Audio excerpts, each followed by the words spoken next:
은혜로운 찬양 감사합니다. 네, 피아노 반주랑 목소리가 너무나 잘 어울리는 찬양인 것 같습니다. 감사합니다.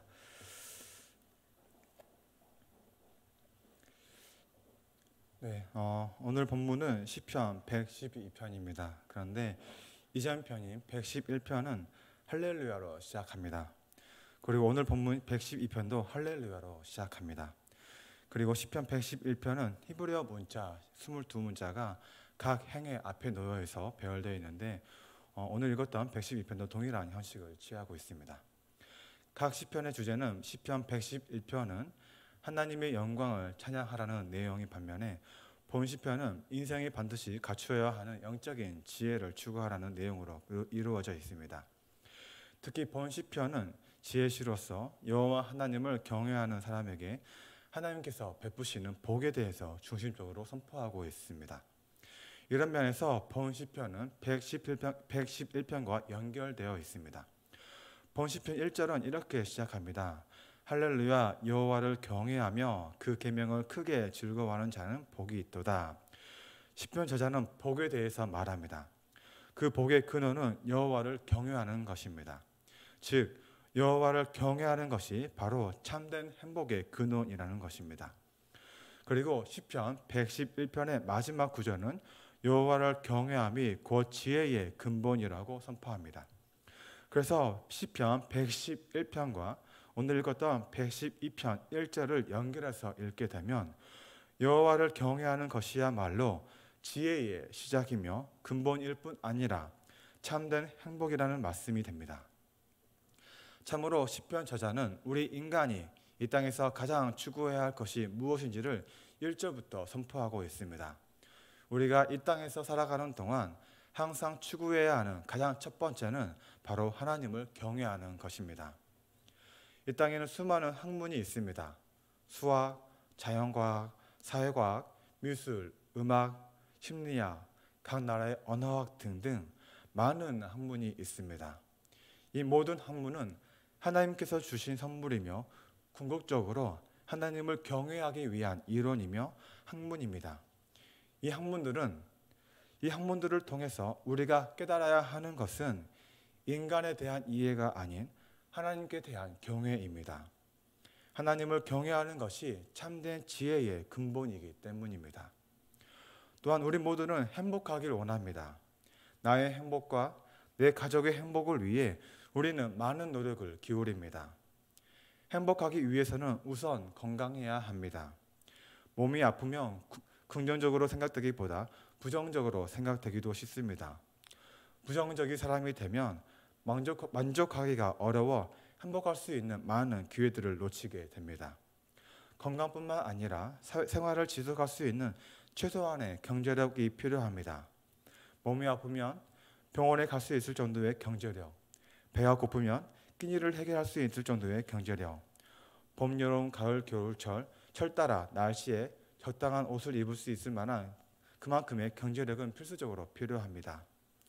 이처럼 행복하기 위해서는 최소한으로 갖추어야 하는 요소들이 있습니다. 하지만 이 모든 것들을 갖추고 있다 하더라도 하나님을 경외하는 마음이 결핍되어 있다면 결코 진정한 행복을 맛볼 수 없습니다. 왜냐하면 인간은 사회적인 존재인 동시에 영적인 존재이기 때문입니다. 인간의 영적인 결핍은 오직 하나님으로만 채워질 수 있습니다.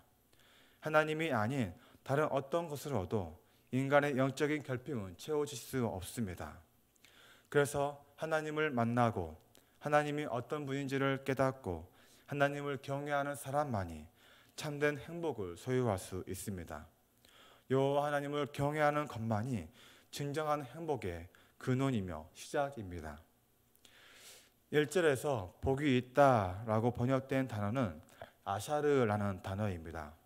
아샤르라는 이 단어는 종종 이처럼 오늘 본문에서 읽은 것처럼 행복하다라고 번역이 되곤 하지만 사실 아샤르의 의미를 행복하다라고 번역을 하게 되면 이 단어가 가지고 있는 깊은 의미를 충분히 전달하지는 못합니다.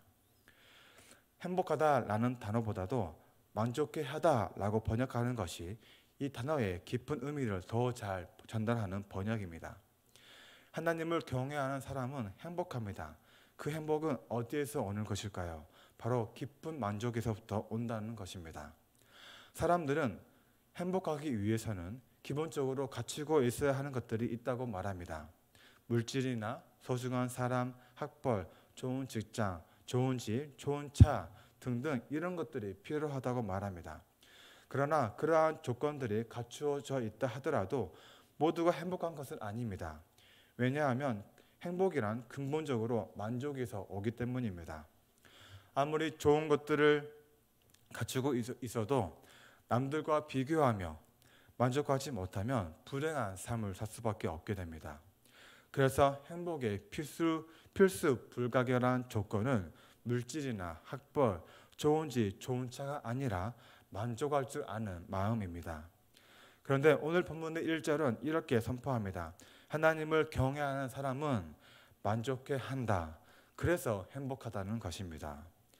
하나님을 경외하는 사람은 왜 만족해 하는 것일까요? 자신에게 주어진 모든 것이 하나님의 선물임을 믿기 때문에 감사해 합니다. 혹여나 다른 사람에게는 있지만 나에게는 없는 것이 있다 하더라도 그것이 나에게는 필요가 없기 때문에, 필요하지 않기 때문에 주시지 않는 것이라고 믿으며 하나님의 지혜를 신뢰하며 만족해 합니다. 그래서 하나님을 경외하는 사람은 항상 만족해 합니다. 내게 주어진 모든 상황이 하나님께서 허락하셨음을 믿고 신뢰하기 때문입니다. 상황에 따라 일희일비하지 않고 항상 만족해 합니다. 그래서 행복합니다. 하나님을 경외하는 사람은 하나님의 지혜와 판단을 신뢰하기 때문에 만족해 합니다. 그래서 불행하지 않습니다. 행복해 합니다. 여호와 하나님을 경외하는 사람에게는 또 다른 특징이 있습니다.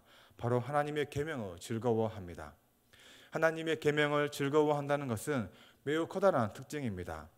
사실 성경 말씀의 내용들은 웃긴 이야기가 아닙니다.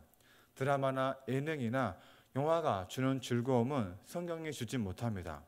성경의 내용은 그런 즐거움보다 사뭇 진지하며 어떨 땐 잔인하기도 하며 저주가 섞여 있기도 하며 또 알지 못하고 읽으면 지루할 수 있는 역사도 포함되어 있습니다. 시편 150편의 시편 중에 시편 한 편을 온전하게 이해할 수 있는 시편은 손에 꼽을 만큼 히브리 시편은 이해하기 어렵습니다.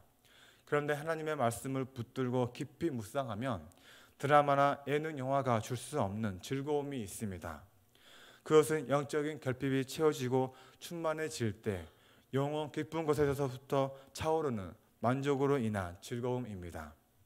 이러한 즐거움 때문에 하나님의 말씀을 즐거워하고 사모하는 사람들은 적당히 하지 않습니다. 본 시편의 저자 역시 1절에서 그의 계명은 크게 즐거워한다고 고백하고 있습니다. 크게라는 단어의 의미는 매우 대단히라는 의미를 지니고 있지만 히브리어 원문에서 이 단어는 매우 특별한 단어입니다. 왜냐하면 크게라는 이 단어는 창세기 1장에서 하나님께서 모든 만물을 창조하신 이후 심히 좋았다라고 말씀하셨던 그 단어이기 때문입니다. 하나님께서 모든 만물을 창조하신 이후에 여섯째 날에 모든 것을 보시며 심히 좋아하셨습니다. 마찬가지로 하나님을 경외하는 사람들은 하나님의 말씀을 심히 즐거워합니다. 심히 사모합니다. 하나님께서 모든 만물을 심히 좋아하셨던 것처럼 하나님의 말씀을 심히 즐거워하는 우리 모든 서만학교회 성도님들 되시길 주님의 이름으로 축복합니다. 시편 저자는 그렇게 하나님의 말씀을 사모하는 사람들이 어떤 복을 받는지 2절과 3절에서 이어서 말합니다. 그의 후손이 땅에서 강성하며 정직한 자들의 후손에게 복이 있으리로다. 부와 재물이 그의 집에 있으며 그의 공의가 영구히 서 있으리로다. 2, 3절에 소개되는 복을 요약하면 후손과 집과 땅 그리고 복입니다. 이러한 복은 하나님께서 아브라함에게 주신 약속들을 상기시킵니다. 저자는 하나님의 말씀을 사모하는 사람들이 받는 복에 대해서 2, 3절에서 간략하게 소개한 이후에 4절부터 하나님을 경외하는 사람들의 또 다른 특징을 소개하는데 바로 하나님의 뜻을 행한다는 것입니다. 정직한 자들에게는 흑암 중에 빛이 일어나나니 그는 자비롭고 긍휼이 많으며 의로운 이로다. 아멘. 하나님을 경외하는 사람은 하나님의 뜻을 쫓아 행합니다. 하나님의 말씀을 쫓다 보니 정직함과 자비로움과 긍휼함으로 행하게 됩니다. 원래 정직해서도 원래 자비롭지도 원래 긍휼이 많았던 게 아닙니다. 하나님의 말씀이 인도하는 그 방향대로 걷다 보니 정직함과 자비로움과 긍휼함으로 행하게 됩니다.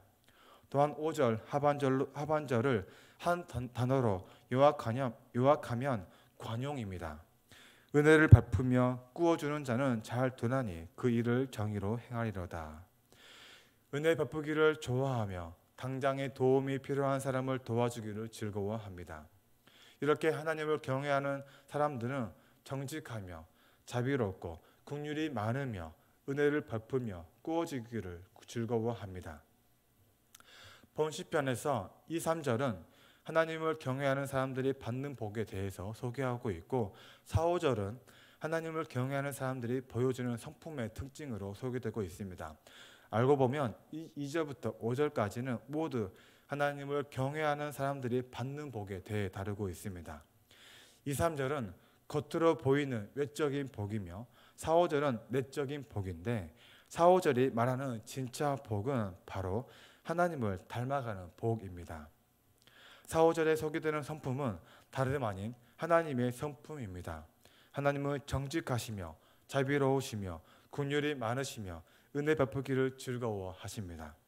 그런데 하나님을 경외하는 사람들도 정직하고 자비롭고 긍휼이 많아지며 꾸어지기를 좋아하며 은혜 베푸기를 좋아합니다. 하나님을 경외한다는 것은 하나님을 사모합니다. 하나님을 닮고 싶어합니다. 라는 의미입니다. 하나님을 사모하고 하나님을 닮고 싶어하는 사람들은 아이가 아빠를 따라하는 것처럼 하나님을 경외하는 사람은 하나님을 따라하고 싶어합니다. 그래서 하나님을 경외하는 사람에게 주어지는 가장 큰 복은 하나님을 따라하는 것입니다. 하나님을 따라 닮아가는 것처럼 하나님의 자녀됨을 보여주는 증표도 없습니다. 우리가 하나님을 닮아간다는 것은 우리가 하나님의 자녀가 되었다는 것을 보여주는 가장 확실한 증표입니다. 성경에는 하나님을 닮은 많은 성도들이 있습니다. 그 중에 특히 하나님께서 사탄에게 자랑하실 만큼 아꼈던 성도가 있습니다. 바로 욥입니다. 우리는 욥하면 떠올리게 되는 두 가지가 있는데 고난과 제사입니다. 욥은 하나님께 신실하게 제사를 드렸습니다. 욥은 스스로 이렇게 말하였습니다. 혹시 내 아들들이 죄를 범하여 마음으로 하나님을 욕되게 하였을까 함이라. 욥의 행위가 항상 이러하였습니다. 혹여나 자신이나 가족들이 하나님께 죄를 범하진 않았을까 하며 거룩한 두려움을 가지고 있어 살았습니다. 이토록 그는 죄를 멀리하였습니다. 죄를 멀리하는 것은 하나님을 경외하는 사람에게 가장 두드러지게 나타나는 특징입니다. 베드로전서 2장 1절부터 3절은 이렇게 말씀합니다. 그러므로 모든 악독과 모든 기만과 외식과 시기와 모든 비방하는 말을 버리고 갓난 아기들 같이 순전하고 신령한 젖을 사모하라. 이는 그로 말미암아 너희로 구원에 이르도록 자라게 하려 함이라. 너희가 주의 인자하심을 맛보았으면 그리하리라. 아멘. 악독은 사악함을 의미합니다. 베드로 사도는 사악함을 버리라고 말합니다. 버리라는 것은 옷을 갈아입을 때처럼 벗어버리라는 의미입니다. 옷을 벗어버리는 것처럼 사악함을 전부 제거하라는 것입니다. 청결한 사람은 옷이 더러워지며 매일매일 갈아입습니다. 하나님을 경외하는 사람을 매일매일 회개를 하며 죄를 멀리합니다. 회개함으로써 더러운 옷을 갈아입는 것을 게을리하지 않습니다. 하나님을 경외하는 사람은 이토록 죄를 멀리합니다. 왜냐하면 하나님이 죄와 구별된 거룩하신 분이시기 때문입니다. 하나님을 닮고 싶고 하나님을 따라하고 싶은 순수한 열망 때문에 스스로 죄를 멀리하게 된다는 것입니다. 그것이 하나님을 경외하는 사람이 받게 되는 가장 큰 복 중의 하나입니다. 또한 성경에 기록된 내용으로만 보면 욥만큼 자비와 관용을 실천했던 사람은 복이 드뭅니다. 그런 욥기 29장에서 이렇게 고백합니다. 부르짖는 빈민과 도와줄 자 없는 고아를 내가 건졌음이라. 망하게 된 자도 나를 위하여 복을 빌었으며 과부의 마음이 나로 말미암아 기뻐 노래하였느니라. 내가 의를 옷으로 삼아 입었으며 나의 정의는 겉옷과 모자 같았느니라. 나는 맹인의 눈도 되고 다리 저는 사람의 발도 되고 빈곤한 자의 아버지도 되며 내가 모르는 사람의 성사를 돌보아 주었다 라고 고백하고 있습니다. 하나님께서 빈민과 고아를 돌보시는 것처럼 욥은 빈민과 고아를 돌보았습니다. 망하게 된 자를 위하여 복을 빌었습니다. 과부를 도와주었습니다.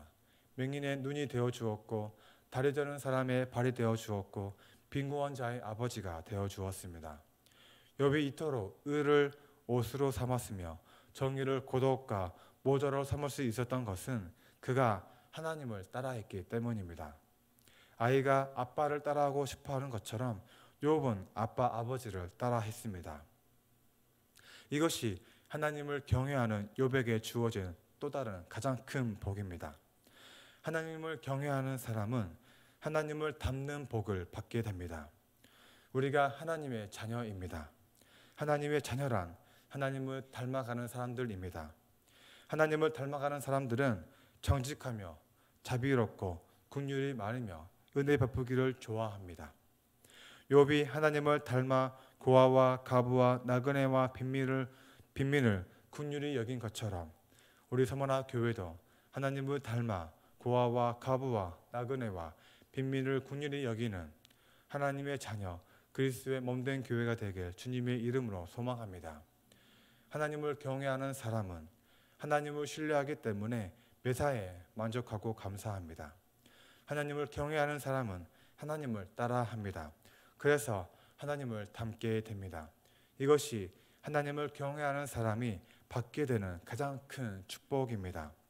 우리 서머나 교회 모든 성도님들도 하나님을 경외하는 것에서부터 오늘 만족함으로 행복한 삶을 사시길 주님의 이름으로 축복합니다.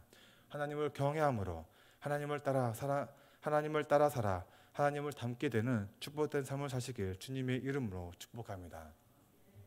이 시간 함께 기도하시면서 말씀을 생각하시면서 기도하겠습니다. 하나님을 경외하는 삶을 살게 하옵소서.